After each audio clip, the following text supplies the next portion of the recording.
What is up, podheads? Back with another edition of the Podio Slave podcast. My name is Tony. I am joined by Anthony. How you doing, man? I'm doing good, man. I think I've answered that question the same way every episode, but it's the reality. Like, this is what we love doing. This is it. This is every week, music, nerding, band member, promoter, producer, record label owner. Like, this is it, baby. Hell yeah. And honestly, I ask you the same question every week, so I should probably change up my question. And if you were to answer it differently, I might not know what to do. So I'm glad that you're doing well. Are you okay, man? Are you okay, man? Right. What's I'm going glad on? you're doing well. I'm glad that we're back doing the nerd thing like we do on a weekly basis. I'm glad that you out there have clicked on the episode to listen to it because it's a good one. And shit, man, it's always fun to be able to have conversations like the one we had today and a couple weeks back to put it all together. Yeah, man. We had the legendary Scott Lee, legendary promoter from the Northeast, started with mass concerts for many, many years, founder of the New England Metal and Hardcore Fest, which we get into. I mean, we deep dive the whole fest, past, present, future, all that fun stuff. He's managed bands, co-founder of Sound Rink, which is, they sell VIP ticket packages to fans. He owns 1126 Records. You name it, Scott Lee has probably done it and then some in the music industry for the last 30 plus years. So to chat with this guy, we could have gone 3 hours. In fact, we kind of joke about that. I don't know if that'll make the cut here, but like we could have gone the Joe Rogan 3 hour special with this guy. Easily. And it's funny because like we had him targeted before the New England Metal and Hardcore Fest stuff popped up that it was a chance to talk to him. So to be able to, as we say, nerdvoyants, we're always like pitching ideas of each other, trying to figure out who we want to talk to next. He was a guy we already wanted to do. We already wanted to have on and chat with. And then the festival comes back and he's, spearheading the promotion of it and all that. And it's like, now's the time. Let's do this. Let's make this happen. And he was awesome. Great candor both times we talked to him, and really, really fun conversation. And like you hear that, like in chatting with people in the music world for the last 25 years, us going to shows and into music, like we've heard that Scott's a fun guy, funny guy. And we chatted with him, collectively on and off the mic for 2 hours. Like we got that. I'm more of a fan of Scott than I was before we started. And I, knew he'd be a great guest. So yeah, shout out to Scott Lee, New England Metal and Hardcore Fest. Actually, let's plug the fest, right? The fest is September 15th and 16th at the Worcester Palladium outdoors. Friday, the 15th, headliners, Parkway Drive. You get support from the Australian guys in Amity Affliction, North Lane, Make Them Suffer. Saturday, the 16th, they come back, Lamb of God. I mean, right? I'm in. Mm-hmm. Hatebreed, Shadows Fall coming back, Black Dahlia Murder, Dying Fetus, Fit for an Autopsy, Despised Icon, Chelsea Grin, Terror, 100 Demons, original lineup of AM. And that's just, I think, who's playing outside. There's a whole second stage, Ringworm and Fuming Mouth, Jesus Peace, the list goes on. So if you're a fan of heavy music, there's something here for you. I mean, there really is. And we are, obviously, because every week we have somebody awesome on in the heavy music world for the most part. And to be able to do this again, here it is. Go to this show, check out this festival, check out those bands, and check out this conversation with Scott Lee right now. All right, we're here with, I'm going to say the legendary Scott Lee. Don't, It's true, man. It's true. So Scott, we're both from the Northeast. We've been going to Palladium shows since I checked my show list since 2002. So we've been in the same room probably 100 times. Mm-hmm. We've heard your name a ton. We've been doing this podcast for 3 years. Your name's come up in episodes. Jeremy Saffer mentioned you. Brandon Chiappetti mentioned you. Brian Fair has mentioned you. All your homies from back in the day. And here we are. All roads point to this moment. Well, Brandon Chiappetti is a beautiful human being. I love him. He is great. I've known him for many years now, and I knew him when he was in 18 Visions. Put it that way. Right on. So that makes sense. and like I think I saw him in 18 Visions, like a chain reaction back in the day. I'm 52. I'm old as shit. So it's like I've seen it all. But and then Jeremy Saffer, fuck, I love that kid so much. He did his first coffee table book. He dedicated it to me, and Amazing. I was like so taken back by that. I never had that, and like so. Okay, this is something that I'm going to talk about with Jeremy Saffer. Jeremy Saffer and Mike D are like people that have been supportive, involved with New England Metal and Hardcore Festival from day fucking one. And I can swear, right? You said I can swear. Okay, cool. Absolutely.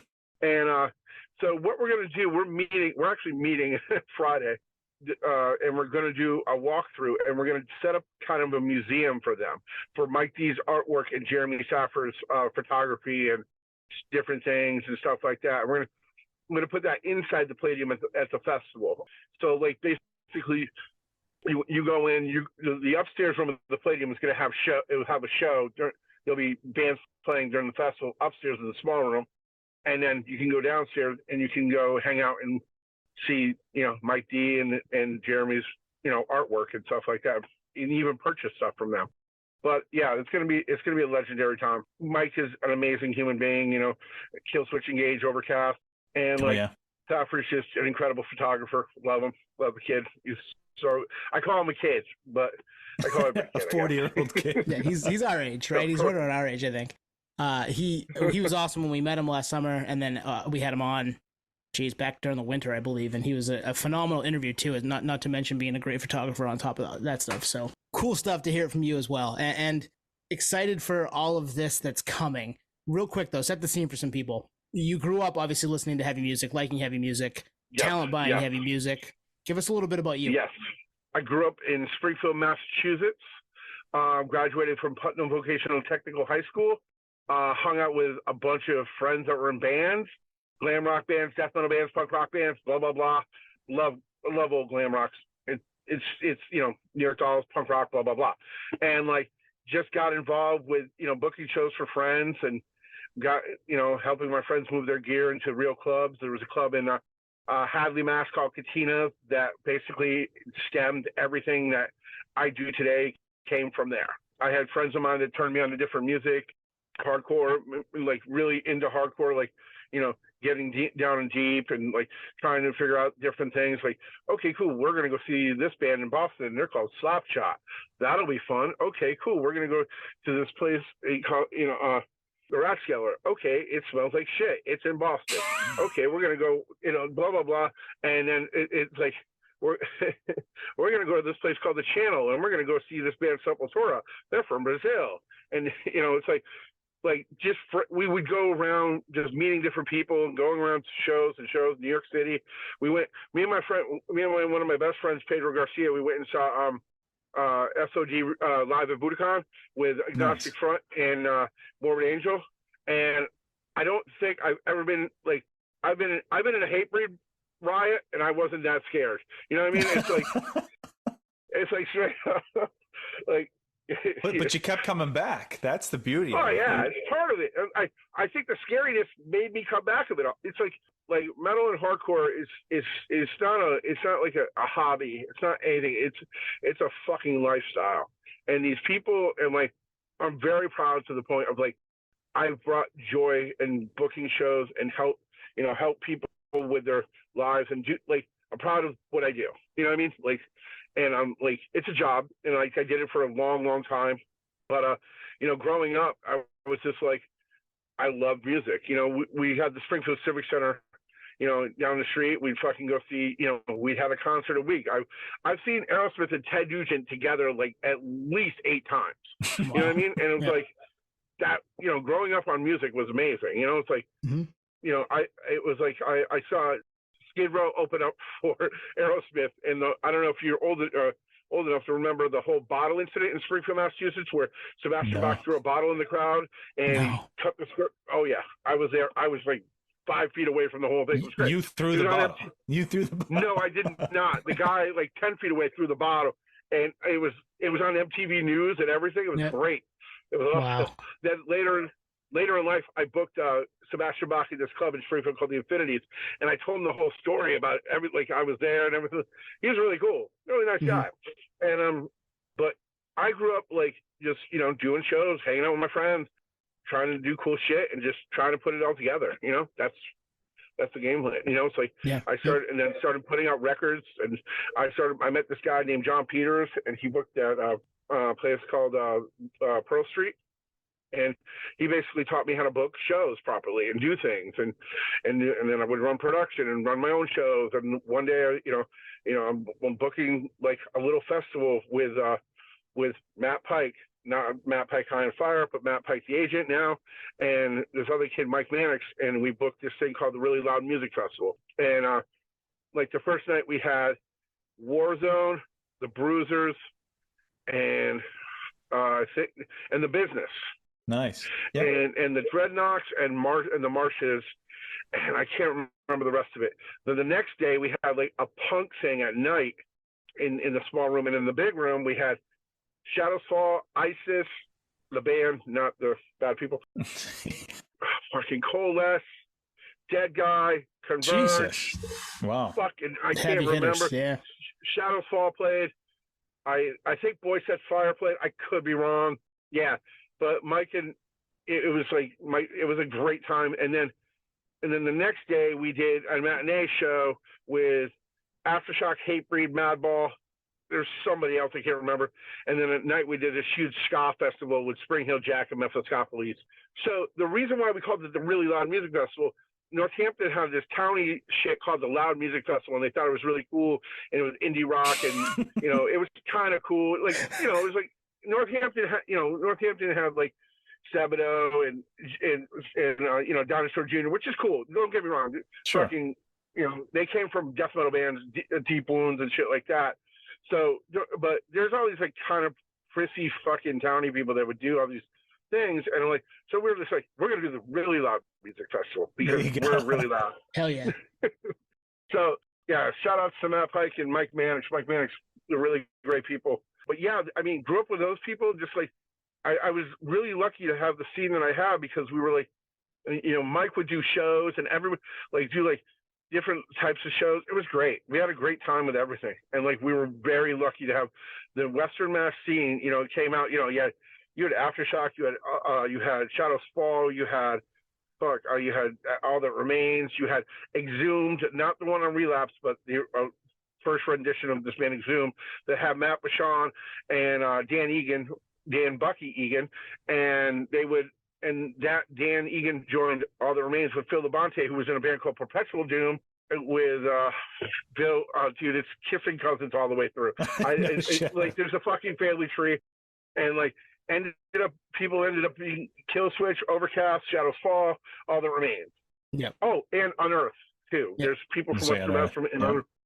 So I was very blessed to be, whatever God you fucking believe in, if you do, being a part of this whole thing. You know what I mean? Mm-hmm. And so that's how I grew up. And I was like, yeah. Yeah, hell yeah, man. Your question. So what kept you coming back on the booking side? Because like we're music fans, we know what it is to watch the shows, but we've never booked, like, us personally never booked a show. So like, what kept you coming back? Well, I mean, I was working for Mass Concerts, worked for them for 23 years, and I was also doing my own shows in like Springfield, like this place Infinities or Fat Cats in Springfield, and then we did this other place Cabot Street, and then we ended up doing the Waterfront in Holyoke, and like it was in me, man. It was part of my fucking life, it's a lifestyle, and it kept everything going, and it's like, I don't know, it's part of me. Was there? Do you remember the first show you booked? The absolute first one? Yeah, I booked some like local things, VFW halls and stuff like that. But like the first real show I did was we did this thing called a compilation cassette tape called Vibratory Disturbance, and it was me and my friend Pedro did it, and all these bands played it, and it was like Doom Nation, Slowpoke, and a bunch of bands like Cameron's Way. It was like just like local bands like Drawback and stuff, and we did two shows, and they both sold out basically. And then I did like local shows at Pearl Street in Northampton. Like I did like Murphy's Law, and then I would do like this band Slowpoke that would always like sell out. It was great. It was great. But yeah, those were like my early shows. Everything. Before we get into the festival, who early on that you booked, you were like, these guys are gonna fucking blow up? Meshuggah. Yeah. So I did I had Cannibal Corpse, Angel Corpse, Overcast, and Shai Hulud. I think that was the lineup. And I got a phone call from one of the agents going, "Hey, listen, I need to have kind of a warm up show for this band. Can you add them to the Cannibal Corpse show?" I'm like, "What fucking band is it?" And it was back in the day where you had a hold button, and I was like, "Yo," and they're like, "Yeah." There's this band called Meshuggah. I knew what the fuck it was, and I'm like, "Hold on a minute, hold on." And I'm like, "Oh my god!" I was so excited. I was like, "Yeah, if you're cool with it, because I'm cool with it, yeah." But I'm like, "How much can you pay? Him?" I'm like, "I don't know. What do you think?" He's like, "Can you do $500?" I'm like, "Yep, I guess so, but you owe me," type bullshit. And it was like, Nice. yeah, I believe that was Meshuggah's first show in the United States I booked. Wow. That's and awesome. now they're playing the MGM Fenway like on this latest tour. Dude, they are one of the most incredible bands, and then the nicest people too. When I had them on the fest, the first time I had them on the fest, I was like, man, that was one of the top. Oh, fuck, it was so good. It was so good. I didn't want to go see Converge and Meshuggah together. That's how I would. I didn't want it to be bad, if that makes any sense to you. So. Absolutely. Been to shows and I'm like, I really hope they knock it out of the park tonight because I don't want to be let down because I love this band so much. Yep. Yeah. Last time I saw Meshuggah, it was they were a House of Blues, and it was Black Dahlia Murder opening up for Meshuggah, and it was amazing. Wow. Stacked. A lot of the bands and shows you mentioned, I'm kind of seeing the timeline, right? So Warzone was probably mid 90s, and then you get into Shadows Fall late 90s. I know the New England Metal and Hardcore Fest, which you co-founded, started in 99. Yep. So how does that happen? Basically did the really, really loud music festival beforehand, went with Shadows Fall on the Milwaukee Metal Fest, and basically driving back, me and Matt Bashan were talking like, you should do a festival like that. We went to the festival and it was kind of a bum out. Not like this time. Like Jost is doing it right. Jost is killing it, by the way. I mean, everybody who went to that festival said they had a great time. So shout out to Mr. Josta for that. But back in the old days, it was just kind of like a bummer. You know what I mean? People were like bummed out. So Matt was like, "You should do something like that. You could do this." And John Peters is like, "Hey, I'm taking over booking the Palladium. Right on. Do a walkthrough with me." And I'm like, "Cool." We walked through and we went to the upstairs room and it was a dance hall. And I'm like, "John, we can make a fucking sex stage here, man. This would be cool. We could do this. We can develop bands here and make this happen." So we did. The first year we had like a makeshift stage with fucking pop-up fucking PA, and then we put some money into it and we created a whole second stage up there. And it was like, yeah, we could do this. So that's where the whole idea came from, basically. It went 1999 to 2018, right? So 20 years of it, essentially, and then stopped for a few, and now it's back. Did you, when you first were doing it, did you think it was going to be a yearly thing, or was it something that you were like, let's do this one time and just see what happens? One time, see what happens, build formula, keep trying to do it. And then we launched the other festival off it called Rock and Shock. And and then we just kept doing these festivals and just getting better and better with them, and like building formulas to make them better. I mean, the staff of the Palladium, it was very, very good. It was probably, people would always, compliment the security, whatever. I mean, the first couple of years, it was kind of rough, obviously, but yeah, we got it down. And then we're like, we can keep doing this. And it was just an annual event, and people look forward to it. And people are building their fucking vacations on it. We have people coming in from all different parts of the fucking world for it. It's like, yeah, man, it was a party. So I went 2005 and 2006, and I looked forward to it. I was like, I'm stoked to see this lineup because I was going to Skate Fest. I don't know, were you a part of that Skate Fest? A little bit, production wise and stuff. There was some other great people involved with that. Mike Marquis and Matt Galley were the brainchild of that. Right on. But yeah, like that venue is prime time for that, for, you know, having the second stage and main stage. But yeah, I went in 2005, which was the Hatebreed, Danzig Doyle, King Diamond year. 2006 was the Dragon Force year, which I think was the first U.S. appearance. So you're yes, correct. So on your resume, you have Meshuggah, you got Dragon Force. I guess I'm pretty cool. Yeah, yes, sir. I don't know about that. My wife would beg to differ on that one. But I think, you know, it's funny, you know, this year when we're doing the whole thing, we're doing the two main stages outside. Like we kind of did Tattoo the Earth, but they're going to be across from each other. And they're, you know, wow. So one band plays, then another band sets up, another band plays.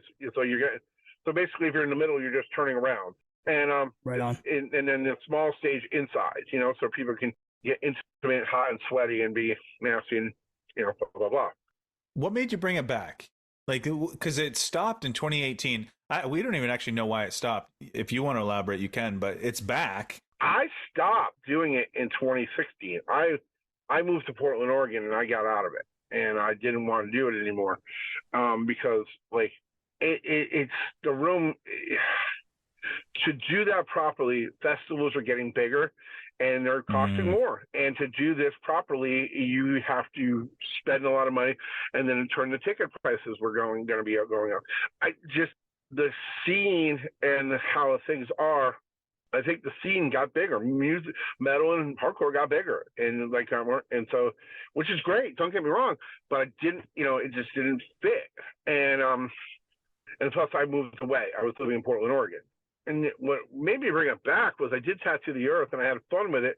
And then I was talking to Jamie Johnston, and then he kicked me in the ass to get it going back too. Like, you know, there's definitely, you know, Brother he buys Johnston Milwaukee, and then yeah, man.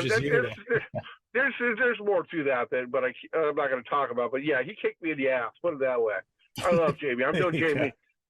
I've known Jamie fucking since '94.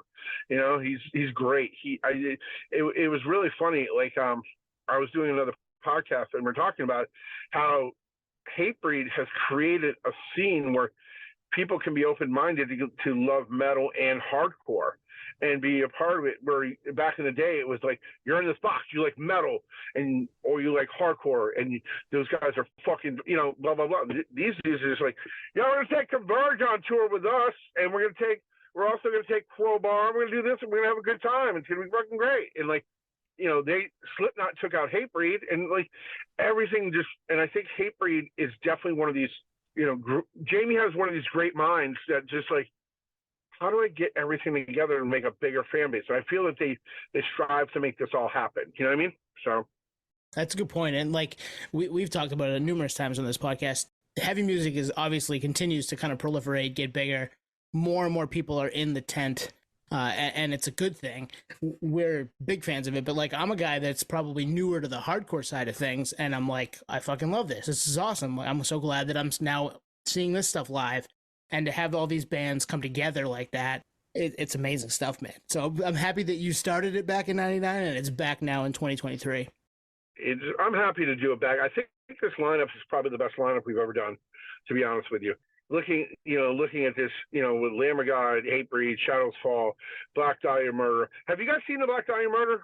Oh yeah. You know, with Brian. Not the new lineup, not the latest lineup. Oh, I went and saw the first show back in Michigan, and it was awesome. It's really cool. You know, rest in peace, Trevor. You know, it's still a great show, and it's still great. It's great music. You know what I mean? And like, I think there's back to the lineup. I think we put together a hell of a lineup. You know, it's like Chelsea Grin, Terror, 100 Demons.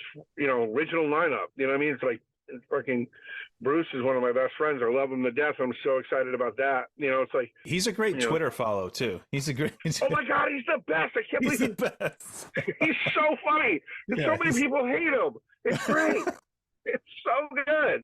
He is like, I'm like, what made you do this? He's like, it's funny. It's great. I'm like, and he actually makes so much sense, which is really funny. And like, fucking I I can go on and on about Bruce. I love Bruce. He's one of my best people in the world. But yeah, I'm very excited about that. I'm very excited about Terror. Very excited about the whole lineup. Frozen Soul, Paleface. Are you guys familiar with Paleface yet? No, I see that there must be from Switzerland. Yeah, they're Switzerland. It's very good.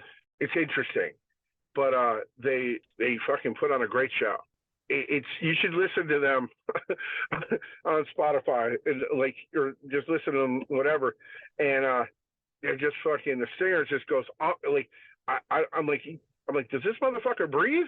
I don't even get it. It's like in your face. It's great. I love it. I love it. It's like Undeath and everything like that. And there's a lot of great bands in the small room. Gates to Hell, Judiciary. Oh man, I can go on and on. This band Hazing Over is pretty good, from Pittsburgh. Young band from Pittsburgh. Yeah, man, a lot of good shit. So I'm really excited about the lineup. So Scott, how does it come together? And when do you know that you're done? Well, you got Parkway Drive the first day. That's the package, and that was booked just as a package. And are you fans of Parkway Drive? Yep. Cool. I work with that band Currents, and they were just on tour with Parkway Drive, and I got to see them a bunch of times. Man, they put on a great show. They are fucking amazing. I've also seen them in Australia too, which is incredible too. Wow. Oh, that must be another level. That's another. It was great. I went with Acacia Strain. The tour was Confession, Acacia Strain, A Day to Remember, Suicide Silence with Mitch, and Parkway Drive. Massive. That's probably a festival. That's probably a stadium, right out there. Well, we did. There was River. They played River Stage in Brisbane, and they did I think it was 6,000 people, and then we played a bunch of smaller shows in 2 nights in different places. They also played their high school. That's cool. That's awesome. It was awesome. Yeah. They are such good people, and they're so good. Oh man, just good, fun people. That's all it is. Most Australians are like that too, though.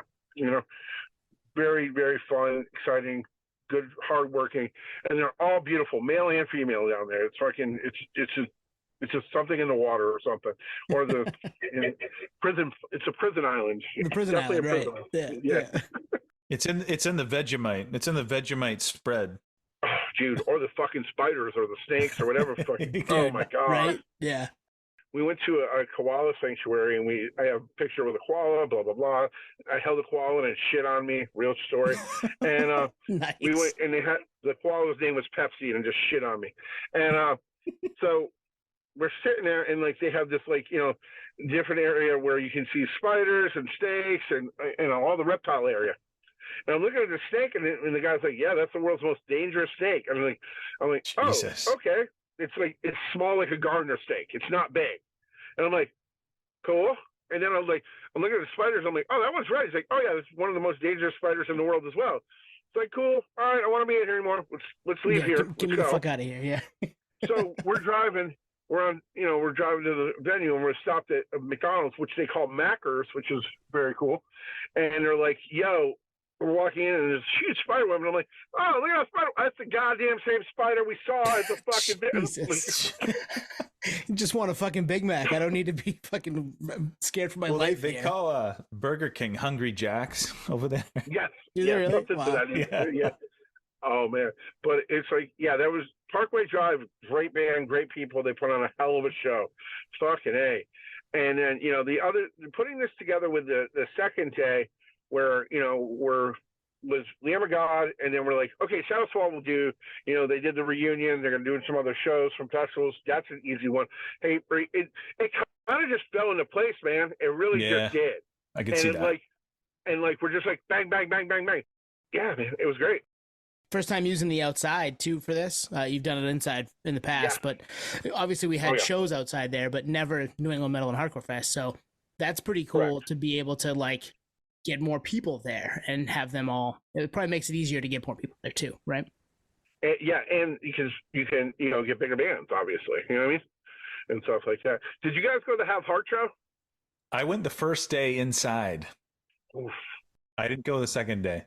We call that the biggest hardcore show ever. Yeah, it was 9,000 people, I think. Yeah, it was awesome. It was awesome.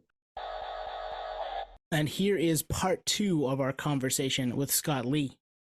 So this year's lineup obviously stacked. Like I was going through past lineups and like this holds its own. Amazing lineup.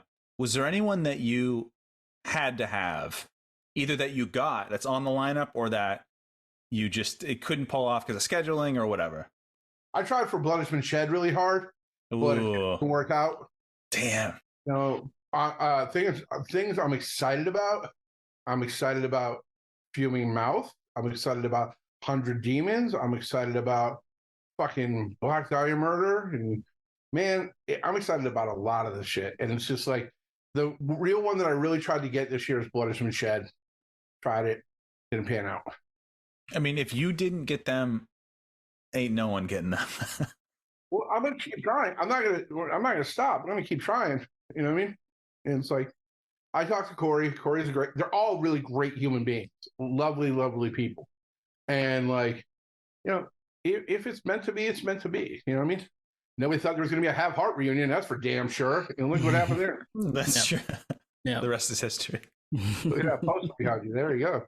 It'd be cool to get. Obviously, we always have wish list people that we want. We have them on this podcast. You have them for the fest. But to be able to pull off what you're pulling off with this fest is going to be pretty fucking awesome to have it back. You know, it takes us to kind of the day of. Are you in like management mode, or are you able to relax a little bit when the day of comes finally? No. I mean, this is the first time I've done it outside, but we're always on the feet trying to move it around. Like last year, I don't know if I mentioned previously in the part 1 of the podcast for my car. If we mentioned about we did Tattoo the Earth outside, and like, there's a lot of work going on. Yeah, I mean, you're walking. I did 37,000 steps that one day. You know what I mean? So, like, Yep. I mean, I didn't lose any weight. Just me either. And I bet we did probably 25,000 that day. So yeah, from the upstairs balcony to the second stage, way back there. something I'm pretty excited about too is we're doing a museum, a gallery, and it's going to be featuring Mike D'Antonio. I did a podcast yesterday and I mentioned Mike D, and they're like, "Oh, the Beastie Boys are going to show stuff." I'm like, "No, come on, guys, get with the program." And so it's going to be him showing some of his artwork, because he did all the early artwork for the festival, for like all the right on assets and stuff like that. And then, you know, the Gothic Underlord Jeremy Saffer, he's going to do a whole thing. So we're setting like a museum downstairs by the bar area in the Palladium, and yeah, it's going to be pretty cool. Is any part of you thinking like, I want to do this again, or is it, hey, let's get this behind us and then we'll talk about next year? No, we've talked about some stuff for next year. We're just trying to get through this one though. But I mean, I want to do it. You know, it's like there's some other powers that be that I have to, you know, kiss the ring to make it happen. But it's like we just got to figure it out. You know. And the Palladium, just going to live there, especially if the outside works. Like, that's a great spot. It holds a ton of people. You can cycle a bunch of bands in and out. That's kind of perfect, right? Yeah, it's amazing. It's really great. The whole area, Off the Rails restaurant, which is right there, which is back for the VIP area. That's awesome. And it's just like, there's plenty of parking, plenty of hotels around there, like it's made, the area is made for the DCU Center. So now you're sitting there looking at, you know, how many massive events they have there. And they have like I said, hotels, restaurants, parking, everything's within walking distance of everything going on. It's cool. It's meant to be there. It's a great place to do a show. I went and saw Weezer there a couple of weeks ago, and it was incredible. Was that outdoors too? Yeah, it was so sick. Nice. It was awesome. All right, so Blood Has Been Shed wish list for this year. Actually, I've seen them once in my life, and it was at Metal and Hardcore Fest. I think it was in 2005, or maybe it was Skate Fest. I can't remember. It was upstairs Palladium, and it was like middle of the day. It was right when I showed up. Howard was on stage, but I'd love to see them. So who else, if you did do this in future years, is on your like wish list? Who's your like, I have to get these motherfuckers? My sugar again. Like, I mean, it's like, I mean, wish list, original lineup of Sepultura, but that's not going to happen. You know, bring back Slayer. Yeah, I don't think that. Right. There's plenty of like smaller bands that I think are very cool. Like Have Heart would be great, you know what I mean? But they can do their own show. And like it's just like stuff like that. But like Blood Has Been Shed, Meshuggahs, like different things like that. You know, it's like Behemoth, obviously, you know, bringing things like that back. I mean, I'm just trying to think. Aftershock, there's one for you. Are you guys familiar with Aftershock? Just by name, but are they local Mass boys? Or? Okay, so Aftershock is Toby Duckowitz on vocals, Adam Duckowitz on guitar, John Donace on guitar from Shadows Fall and Anthrax. Matt Bashan, I think, played bass or guitar. I don't remember. And then Mr. Gomes on drums, but he was replaced by the drummer of Blood Has Been Shed and Killswitch, blah, blah, blah. But they were one of the first bands to come out. Like, then it was like Overcast and Aftershock would play shows together. And then like Shadows Fall became, it was like the whole kissing cousins thing between Killswitch, Shadows Fall, All That Remains. Aftershock was part of that whole scenario. And they're amazing. I think Fair mentioned them when we had him on. Yeah, I think you're right. Yep. Which time? We had Brian a couple times. I have a funny video of me taking Brian's. We shot a video. I used to book this place in Springfield called Fat Cats, and we did one of the Shadows Fall videos there, and it was a huge fucking snowstorm outside, and it was in downtown Springfield. And I have a video of me taking Brian's dreadlocks and putting it in some girl's beer and watching it. He was on social media the other day talking about the dreads. Somebody was like, Brian Fair's dread got in my mouth at some concert. I was up front and he was close. I'm like, man, those things have seen some shit. Oh yeah, I've definitely hit people with them on purpose. Just never mind dumping them in people's beers. That's amazing. He's the best. I love him. He's so easygoing. He's awesome. I mean, getting to talk to him a couple times virtually, and then last summer at Touch of the Earth, hanging out with him upstairs at the Palladium for a little bit was really cool. It was awesome to just kind of finally see people in person, you know, like that piece was amazing for us. Yeah, he's great. Overcast is great too. You know what I mean? Overcast is part of that kissing cousins type of thing with Mike D, Antonio, and yeah, it's just there's a whole the New England scene in general back then coming out of it was just fucking massive. Now, you know, it's like the metal Seattle they called it, or whatever you want. Well, and they showed Maine a lot of love. Like, I don't know if you remember, Scott, there's a venue up in Maine called The Edge up in Augusta. Yeah. And all those bands came through. It was a teen center. It was a boys and girls club. It was basically a basement, and they all came through. I saw Unearth there. I'm sure Shadows Fall came through. What was the other club up there in Maine? The Station, maybe? Station, the Asylum. Yep, the Asylum's one. Yep. What was the one? The Cave. The Cave up Cave in Bucksport. Yeah. Yep. That they got a lot of good shows. Yeah. That was a haul. I mean, that was 3 hours north of Portland. Yeah. I remember going to shows up there, and she would make it. Oh, sorry, that's my cat. Not the first cat that's photobombed the pod, so no, we're good. Her name is Pandora. She's from Russia with love. And she used to make us all food, and it was awesome. We'd go up there for show. It was great. It was great. Well, at the time of recording this, which is July 26, 20 years ago to the day was Cave Fest, which was Hatebreed, Most Precious Blood, With Honor.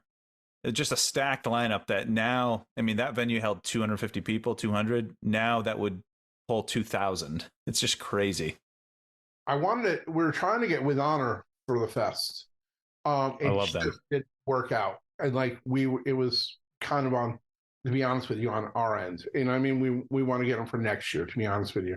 Love that band. Great people, nice people from Connecticut. Love them. I'm a With Honor stan.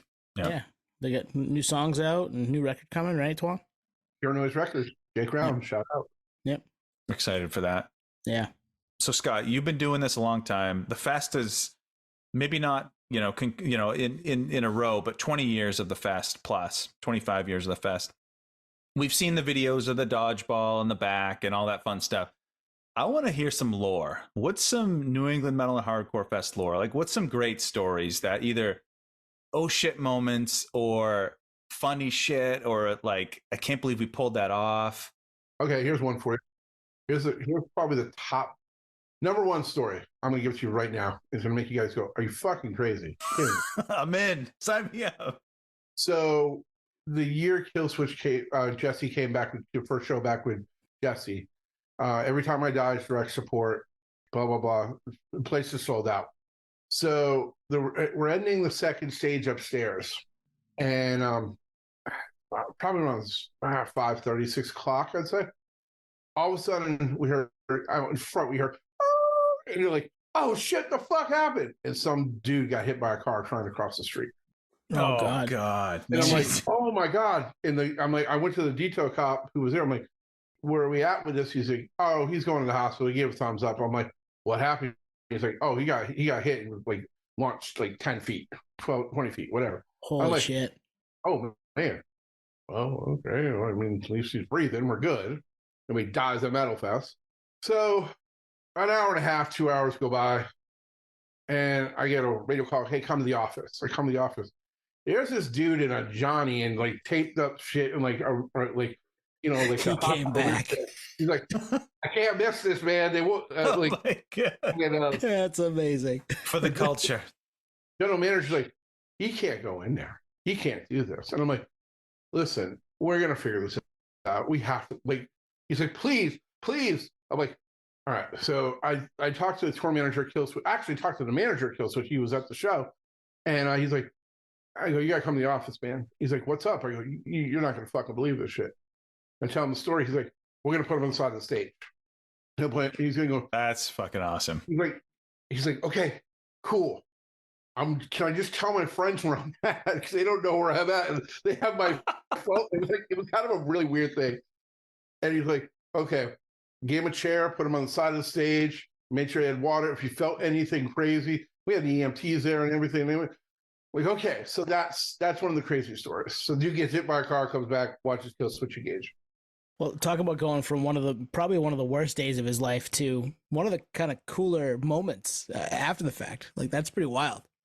Yeah, it was cool. That was really crazy. And then the power grid went out in the whole general block one year at 2 o'clock in the afternoon.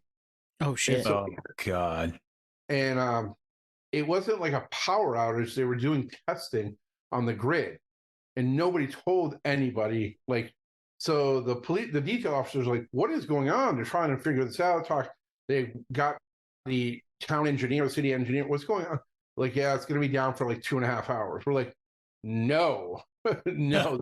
No. So we're sitting there on the stage, literally on the main stage. If the power comes on at this time, these bands can play. If the power comes on this time, these bands can play.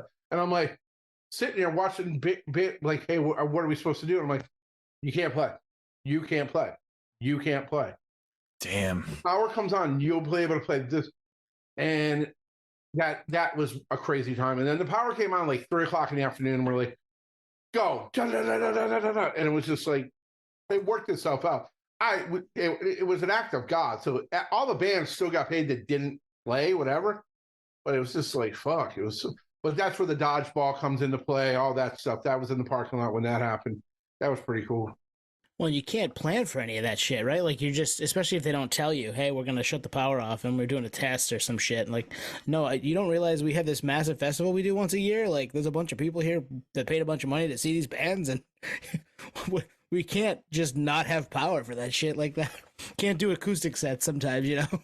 It was a bum out because there were some really situations that, like, I don't know. It was like, I'm not going to go into more detail because there was definitely some people very upset that they didn't play. They drove a long way, but like you said, there's nothing we could do about it, you know? Tony and I have probably been to 1,000 shows collectively. Like, we get it. We know how things work. You know what I mean? We haven't booked a show. We know how it works. So, like, the average fan, though, I don't think they truly understand what goes into it. And from your perspective, it's not like you go to school for this. You know, there's no playbook for this. It's you get it from experience. You know what I mean? Like, how do you plan for a guy getting hit on Main Street, Worcester, you know? And you're just running with the ball, dude. You go with it. You know, it's just like, shit, this is part of the game now. How do we figure this out? You know what I mean? There's like a lot of things like that. There's like, you got formulas, and then, oh shit, there's definitely something dipped into the formula by accident, and it's going overflowing. You got to contain this. Yeah, I mean, you just got to roll with it. Is that part of what, like, drew you to doing it, all of this stuff, the fast and you know, booking bands and all that. Like, you never know day of what might happen. No, I know that definitely did not draw me to it because it's fucking Fair. but like I think what drew me to it is just trying to help people, like trying to like find just carve my way in the sense, but also trying to help people. Like, listen, I can't. I was never in a band. I Mhm. never. I tried. It was a disaster. It was really bad, really bad. I never. I like, and like I don't even like speaking to like 20 people, like live or whatever. I just wanted to do things with music and just be a part of it. It's like I grew up with my friends doing little shows or doing things and moving their equipment and just like hanging out with like the kids in the mall. Then that got me into this whole thing. Yeah. And it's like punk rock, glam rock, metal, all the above. You know what I mean? It's just wanted to do something different. I didn't want to. I mean, I love sports and stuff like that, but I really wasn't into that. I wasn't a very good student at all.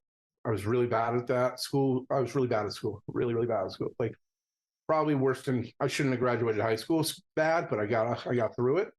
And like I saw this way where I could be a part of a community, help people, and be a part of business and make something of this. And it ended up doing pretty well. So that's what happened. But I had good people on the way. Gina Migliozzi, who still works for Mass Concerts, she's one of the people. John Peters at Mass Concerts, just different people like that. Chris B. saw like different people like helped me along the way. It also like just having a big community and being from New England and just trying to put together shows and be creative with it. That was like creative outlet, is just putting together shows. And like I had a lot of great close friends who turned me on to different music or how we going to shows and doing different things. Where I was talking to Pat Sheridan today from Fifth Word Autopsy, and we're talking about old shows that we traveled to. And I met Pat. Pat is an older gentleman too. I won't say how old he is, but and I remember going to shows in New Jersey and seeing him and traveling with my friends and doing that. And we're talking about, I went to see SOD live at Budokan at the Ritz, and it was Morbid Angel, Agnostic Front, and SOD. And if you're familiar with live at Budokan's video from SOD, and it's fucking incredible. It was the scariest show I've ever been to in my fucking life. I was never so scared. And me and my best friend Pedro Garcia, we drove there. We went to the show. We're hanging out, and we're watching Morbid Angel. And then I'm like, all right, Satan, cool, that's great. All right, fantastic. And then we're watching, and then I'm like, dude, we're gonna see Agnostic Front. This is gonna be fucking sick as shit. Fucking so blah blah blah. And all of a sudden I'm like, wow, people are flying by my head, and like, Yeah. people running from the back of the Ritz, jumping off stage, boots first. And I'm like, okay, this is scary. You ready? And like dodging. Yeah. And then all of a sudden, and then me and Pedro are together, and like the lights go down, and somebody introduces it. SOG, and you're and I'm like, oh my god! And then all of a sudden, I look to my left, and Pedro's gone, and you're just moshed. It's just, It was incredible. But that's what got me into this whole thing, is making that experience. It was one of the greatest shows I've ever been to in my life. It was awesome, and like that's one of the reasons I got into the community, got into that, and then going back to like New York and seeing bands like Mucky Pop and different things like that back in the day. Just going to like, we went to CBs, you see bands all the time. It's just like, it's part of a community. And then you meet friends, and you meet people. I met Rich Hall, who books CBGBs, blah, blah, blah, part of a community. So I like helping people, and I like being a part of something, and I like, the business aspect of it all. So I'm looking at this lineup, and heavy music is well represented, but I'm thinking back to like when you started, in the first half of this conversation, early 90s, like Youth Crew was a thing. And then the mid 90s, you get metalcore, the Earth Crisis. And late 90s and early 2000s, it's the Bridge 9 era. And then metalcore, the mass wave from Massachusetts comes early 2000s. And late 2000s is deathcore. Fast forward to now, like all those are kind of popping. So like, are you excited about this moment? I'm excited about this moment. I'm excited about the younger kids. I have a friend of mine and he's 20 years old. He goes to all these different kinds of shows. So there's pop punk, metalcore, deathcore, death metal. He likes it all. You know what I mean? And he knows about it all. And one day he's like, yeah, he'll wear, a Vein shirt. The next day he's wearing, a Shadow of Intent shirt, whatever, blah, blah, blah. So many people are like this now. The younger group of people that are coming up, so fucking open-minded, and it's great. And like, music, how do I put this without sounding like an asshole? Music has been so clicky in different ways to perform. I think a lot of it nowadays, where the internet is blessing us, is just like people are just listening to different music and going, oh, that makes my booty shake. Here we go. Let's go. It's like, and it's the only thing that we still have organic with music, in the sense of just trying to get the word out, and how people are like, I like this band. I also like this band. This is cool. Body Snatcher's cool. But I would love to see, them play with Obituary, and Body Snatcher would love to play with Obituary, and vice versa. It's just like different times, different things. And it's just like, I think I'm excited about the younger generation coming up. And I'm also seeing a lot more older heads, like having like a open-mindedness as well. Like going, hey man, I found this band. They're called Knock Loose, but they do this ARF thing. And I'm like, man, you're almost 60, bro. I used to go see Judas Priest with you back at the Springfield Civic Center. Like shit like that. Like, it's like, and people are getting turned on to different music, and it's definitely the internet, but it's kind of like, it's not like the old days where you'd go to the record store, find this record. Oh, that's got a cool cover on it. It's got somebody getting there, two skulls with, with the fucking axe or whatever. It's like, this is like, you can hear everything now in the real time. If you like this band, then you can go down to Spotify and you can go, what other bands sound like this band? Oh, I like this band, blah, blah, blah. It's so crazy. And I think it's opening everybody's mind, young and old. Mm-hmm. So I just went on a fucking rant. No, you're good. And we love that, because that's Anthony and myself. Like, and Nate too, who's our third host, that's who we are. We're the people that, like, I'm going to listen to the heavy stuff, then I'm going to jump into the folk stuff, then I'm going to jump into the hip hop, and I want all of it. And I love that more people are that way, because the clickiness kind of goes away, and then you're friends with someone in one scene, but maybe they spend more time in one scene, but they fit in the other one too. Like, that's awesome. We love that shit. And good music comes out of that too. Yeah, it's part of it. It's like I remember people, managing bands so long. We can't do that. That's corny. Nobody will like that. That's stupid. Blah, blah, blah. And it's like, nowadays it's like, yeah, people, is that corny? I don't know. Let's try it. And like, people are more open-minded to try different things and do different things. But yeah, man, I'm dead straight. I have a 6-year-old friend that just, literally fucking, say 8 months ago, figured out who the fuck Knock Loose was. I love that, because I hope, that's 20 years away for us. I hope we still have that fire where, like, we're still checking out the new bands. I still do.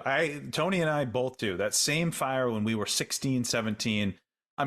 Every single day, Spotify, Instagram, just, I don't know, we're never satisfied. Maybe we have a fucking problem, but like, we will scour the edges of the internet for like bands that we love, and we love it.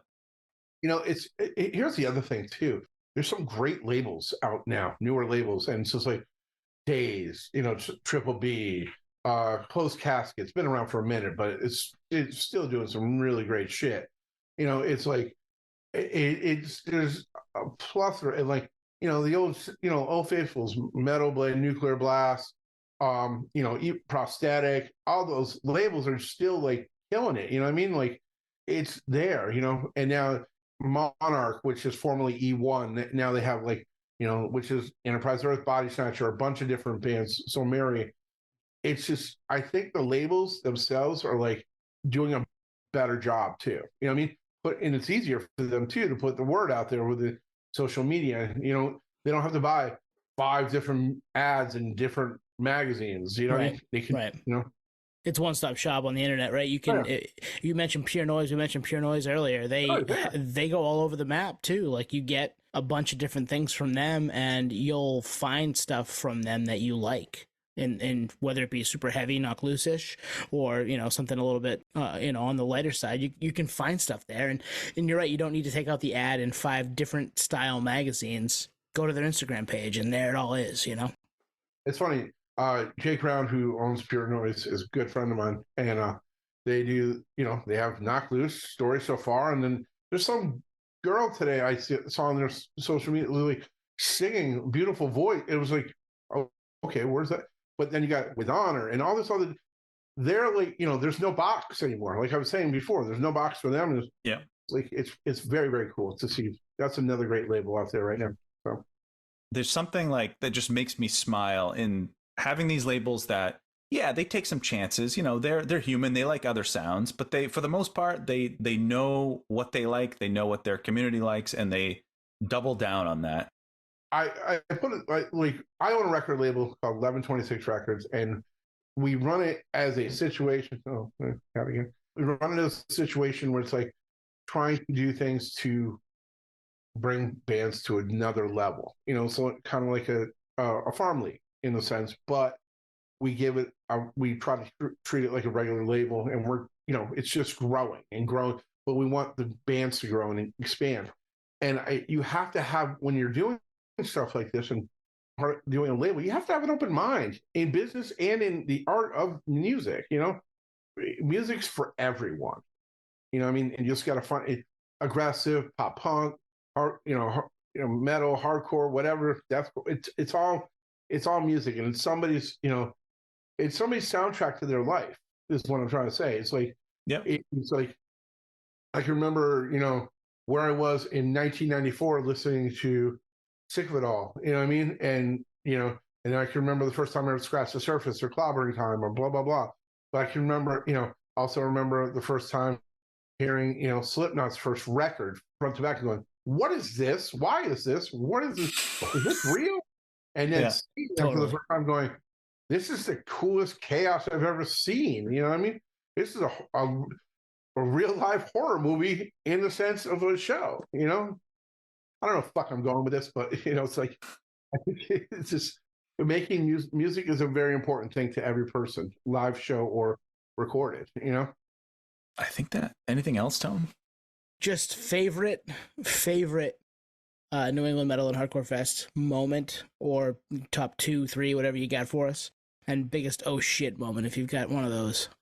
Oh shit, the power's out. There's that. Oh shit, the guy got hit by a car in his back. Meshuggah was a favorite moment, watching that set front to back the first year. What else? There's a lot of them, man. There's so many. Killswitch with Jesse coming back, Right on. Yeah. With our friend Bob that got hit by a car. Bob coming back, Jesse coming back. It's all great. Yeah. Great. The first couple of years were fun, just putting together the formula of it all. And, the people that worked and did, Metal Fest with us and, involved with it, that's always fun. One of my favorite moments was these 2 guys came from China, and they came to Metal Fest, and they didn't understand English, but they knew who I was to the festival, and they took pictures with me, and it was one of the days. It was like the pre-show party, and then they were the Friday, Saturday of the festival, or Saturday, Sunday, whatever it was. And I made sure they had VIP, and they traveled. That's the longest anybody traveled, other than like Australia or whatever. But that was really cool. Just seeing people like that, just something I created, come that far. I mean, we used to have a plethora of people come from Australia. I used to try to book a band that was out of the country every year that was doing something in their country. Love that. There's some different. I'm just trying to think of other things we tried to do. Here's a really funny story. Really, really funny story.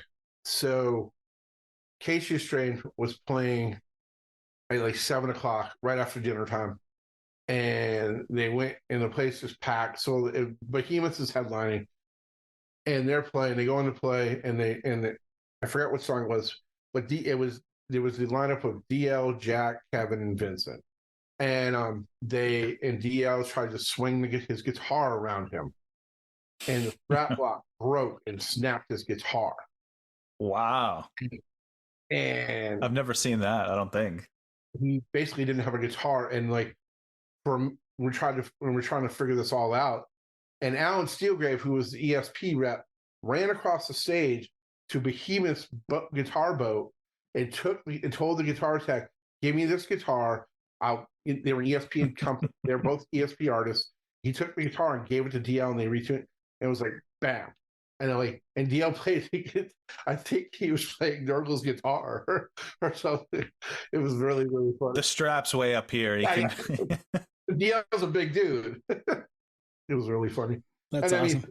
Then there was one incident where Dillinger's escape plan went on before OPEF, and Dillinger's escape plan. It was pretty interesting. That was pretty interesting. And there were some squabbles after that between tour managers because of some broken stuff, but it was all resolved. But surprise. Dillinger was always a great. Yeah. There's that infamous video of Dillinger in what looks to be like a mall of, I think it's Greg head walking it's like the longest head walk in history. I can't wait. I'm going to see Better Lovers on Sunday for the first time. Nice. It's going to be. I'm excited about that. Yeah. I mean, here's something that nobody's ever touched on. I've talked about this a couple times. We did 5 showcases at South by Southwest, and we did it at 10 at 6th Street, on the corner of 6th Street. And every year we did it, and we had like K Street headline. We did a show with Code Orange and Harm's Way with oh my God, we had so many great shows there, and it was free. And it became like every year after year after year, it became like a notable metal thing. You know what I mean? To do this, and it was really cool. And we would sell it out, and we wouldn't. It was free. It was just like sponsor driven. And so if you went in, you had to come out, and they had a clicker, and it would hold 500 people or 600 people. The tent would, and every year we would do over 2,000 people, and that it was like it was awesome. Wow. And we did it in 6 hours. That was always cool. Texas is great. Texas is fucking the best thing. Fuck, I love some Texas. You get any Silicon Valley fintech bros there checking out the tent? I bet you did. You probably did. Gary Vaynerchuk, he's checking out the Acacia Street.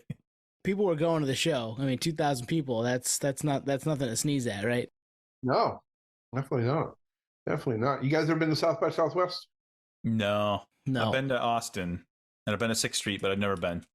It used to be so much fun. It was such a great time, and it just went. And I think the South by Southwest people, the organizers, really destroyed themselves in the sense of just like it's not what it used to be. Well, not in our world, that is. Right. No, I think that sentiment is out there for a lot of the aspects of that festival. It's different than it used to be early on. It was much loved, and it didn't a lot of things have happened that have made it less accessible and less fun. We would have so many good times. I saw Green Day in a club that holds like 400 people, and it was awesome. That's wild. That's awesome. Wild. Yeah, we did Green Day. I went and saw Bruce Springsteen with 1,000 people there. It was just like it was like I met Bill Murray. Nice. Yeah, there's so much like in the moment stuff that just will probably never be replicated, at least now. You know what I mean? Green Day in a club, like maybe early 90s, but not in 2023. It was a good time. It was definitely a good time. But we there's definitely a piece of Metal Fest that went down there every year with it. It was good. Let's pitch the fest, the dates, and who's coming out. A couple of the headliners. So we got September 15th. We got Parkway Drive. That's going to be a hell of a show. Even all those Australian boys, the whole Australian tour. That's going to be amazing. And then, the next day is 16th. We have, Lamb of God, Hatebreed, Shadows Fall, the Black Dahlia Murder, Dying Fetus, Despised Icon from Canada. Fucking that band. I love Despised Icon. I love Despised Icon. I was surprised, like, in my eyes, they've been inactive for like 15 years. I don't know if that's true, but in my head, that's where I have them at. So I'm like, that's a good pull. They go once a year now. I think it's Yeah. I love them. they're great. And then you got Fit for an Autopsy, Terror, Humner Demons, Chelsea Grin. Chelsea Grin. I'm sorry, I'm just trying to memorize the whole thing in my head. I know you're doing good, dude. Darkest Hour, Paleface. I'm missing somebody. Fuming Mouth, Judiciary, Ringworm. Are you fans of Ringworm by any chance? Human Furnace all day long. Yes. The Promise, baby. And Crown Magnetar, Enterprise Earth. Gates to Hell is a great band you guys should check out too. New young band. Yeah, man, it's going to be a great time. There's going to be a lot of food trucks, a lot of different cool shit. It's a good thing to bring the kids. It's going to be exciting. It's in Worcester. Wait, did you say bring the kids? Bring the kids, man. Bring the All family. right. There you go. Sweet. There's your I'm in, Twan. There's my pitch. There's my pitch. You want me to talk to your wife? I'll talk to your wife. Go get it. Go get it right now. I wish. She's sleeping. One of my friend Chris Alfieri, he came to Tattoo the Earth last year, and his wife, and all she wanted to see was Terror, so I put her on the stage for Terror, and then they left. So I'm like, all right, see you later. I mean, that was a good set to check out because that set fucking ripped last year. Hey, maybe that's the pitch. I'll be like, hey, you can see Terror on the stage, and then we can leave. And then Yeah, and we know Chris a little bit. You can say hi to Chris. And Let's get it going. My wife's gonna be my wife, my cousin's roommate Timmy. He's coming. Everybody's coming. It's like my wife put it best. She's like, you put together a lineup of all the bands that you would want to see. I'm like, fuck yeah! What the hell? hell yeah, dude. Yep. I try to do that every year. That's what it comes down to. So also you can buy VIP tickets through Soundrink too, which is going to be a good time. Don't forget about the museum with Jeremy Saffer and Mike D'Antonio. We're also going to have a Metal Fest beer by Tim Bridge Brewery from Joe Willen. Nice. And Mike D did the artwork for that. That's good stuff. Oh, look at that! There you go. For anyone that can't see, Tony's holding up a Tattoo the Earth Tin Bridge Brewing Company beer. Yep, from last summer. Yep. And we're going to do a pre-party at Tim Bridge Brewery too, so that'll be good. It's going to be a good time. We're going to keep trying to do it. We keep trying to do it every year. So Love that. Come support, hang out, have a good time. There's nothing better to do than that day. What are you going to do? You like metal and hardcore? Come hang out. It's going to be fun. Yeah. I mean, if you like what you hear, go to ctickets.us, and then there's VIP packages at soundrink.com. It's good stuff. Scott, we really appreciate talking with you 2 times now in the last couple of weeks. So thank you for coming back. This has been awesome. Hey man, I'll come on your show anytime you guys want. I love talking shit. We'll bring it Hell back. Yeah. We'll do that. We'll hold you to that. Don't tempt us you with a out. good I have a time, lot man. of things. I do a lot of shit. I got a bunch of stuff, other things to talk about. Perfect. We need people to talk. So hell yeah. I'd like to bring on. I'll bring on some friends too, and Nice. I'll set things up and be like, "Hey man, what are you doing? Why are we? Yeah, we're gonna do this podcast then with these guys from Maine. It's gonna be cool. It's like, There we go. maybe Right. You're speaking our language right now. So And surprise us. Don't even tell us who you're bringing. oh, I like that actually. Grab bag. We don't even know. Yeah, I'll bring Pat Sheridan. He'll get really happy. He'll be really happy. Awesome. Cool guys. Awesome. Thanks, Thank you Scott. so much. We'll see you at the fest. Definitely. I hope so. Thank you for listening to Podio Slave. We are at Podio Slave on Twitter, Instagram, TikTok, all of the places that you can find us on social media. Facebook, Podio Slave Podcast. YouTube, Podio Slave Podcast there. Email us at podioslavepodcast@gmail.com. And hey, if you want to become a supporter, click on the link at the bottom of the episode and give us $1, give us $5. It keeps the lights on, keeps us going. We really appreciate that stuff. Thank you. Are you both from Maine? Yeah, we both live in Southern Maine. I go to Portland, Maine all the time because I part own a company called Soundrink, a VIP ticketing company. Yeah. And it's based out of there.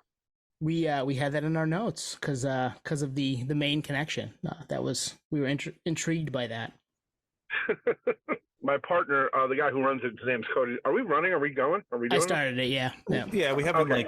kicked off really, but if there's something good here, we'll use it. Yeah, Oh, absolutely. okay, cool. Yeah, Soundrink. It was me and my partner Cody DeLong, and also my other partner Jason Majot. We started it, back in the day. It was very funny. Cody worked for the Kenmore agency with Matt Pike, the agent, not the guitar player from High on Fire. You got to explain that. So he was working at the Kenmore agency, booking a bunch of bands and stuff like that. And like I was buying talent and working for Mass Concerts. He's like, we should start a ticketing company or a VIP ticketing company. I'm like, okay, sounds good. So I go, I have this friend Jason Majot. He was managing a bunch of bands at the time, and one of the bands was playing the Palladium. And he's like, hey, let's meet this guy Jason. He's really good with websites and stuff like that. And I'm like, so we met at the Pizzeria Uno right outside the Worcester Palladium, if you're familiar with that. And we put the whole deal together on a cocktail napkin, and that was like 11 years later. We're VIP ticketing company, big VIP ticketing company that does majority of the tours that all the metal bands use, and hardcore or not really hardcore bands, but metal bands use, and it's pretty cool. So my first time noticing the Sound Rink name, a friend of ours who we've had on the pod a few times, he's a local Maine boy himself. Spose, you must be familiar with him. Oh yeah, so Cody, my partner, booked Spose. Yep, absolutely. That's where we saw it. It said for booking, hit up Cody at Sound Rink, right in his Twitter profile. I was like, I knew Sound Rink from somewhere. That's where it was from. That's awesome. Yeah. That's great.